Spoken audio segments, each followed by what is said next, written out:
ഈ ഒരു കർക്കിടക മാസത്തിന്റെ ആദ്യ നാളുകളിൽ തന്നെ നല്ലൊരു മുതിരപ്പുഴുക്ക് കഴിക്കണമെന്ന് വല്ലാത്തൊരു ആഗ്രഹമായിരുന്നു കേട്ടോ. എന്നാൽ അത് ഇന്നാണ് സാധ്യമായത്. കഴുകി കുതിർത്ത് വെച്ചിരിക്കുന്ന മുതിരയിലോട്ട് കുറച്ച് ഉപ്പും പിന്നെ ആവശ്യത്തിന് മഞ്ഞൾപ്പൊടിയും ചേർത്ത് ഒരു 5-6 വിസിൽ വരെ ഒന്ന് വേവിച്ചെടുക്കണേ. പിന്നെ ഒരു പിടി ചെറുകിയ നാളികേരം, കുറച്ച് കൊച്ചുള്ളി, കുറച്ച് വെളുത്തുള്ളി, കുറച്ച് മുളക് പൊടി, ഒരു 2-3 വറ്റൽമുളക്, ആവശ്യത്തിന് കറിവേപ്പിലയും ചേർത്ത് നന്നായിട്ടൊന്ന് ക്രഷ് ചെയ്തെടുക്കണം കേട്ടോ. അങ്ങനെ വെളിച്ചെണ്ണ ചൂടാകുമ്പോൾ കടുക് പൊട്ടിച്ച് നമ്മൾ വേവിച്ച് വെച്ചിരിക്കുന്ന മുതിരയും കൂടി ചേർത്ത് നല്ല പോലെ ഒന്ന് ഇളക്കി നടുക്ക് ചെറിയൊരു കുഴി ഉണ്ടാക്കി അതിനകത്തോട്ട് നമ്മൾ അരപ്പ് ചേർത്ത് ഒന്ന് തട്ടിപ്പൊത്തി ഒരു 5 മിനിറ്റ് ഒന്ന് മൂടി വെക്കണം കേട്ടോ, കുറഞ്ഞ തീയിൽ.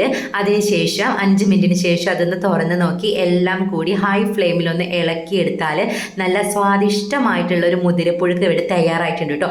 നല്ല ടേസ്റ്റാണ്. കഞ്ഞിക്കായാലും ചോറിനായാലും നല്ല അടിപൊളി കോമ്പിനേഷനാണ് കേട്ടോ. കർക്കിടക മാസത്തിലെ ആരോഗ്യ രക്ഷയ്ക്ക് അങ്ങനെ ഈ ഒരു മുതിരപ്പുഴുക്ക് ബെസ്റ്റാണ് കേട്ടോ. എല്ലാവരും ഒന്ന് ട്രൈ ചെയ്ത് നോക്കണേ, തീർച്ചയായും ഇഷ്ടപ്പെടും.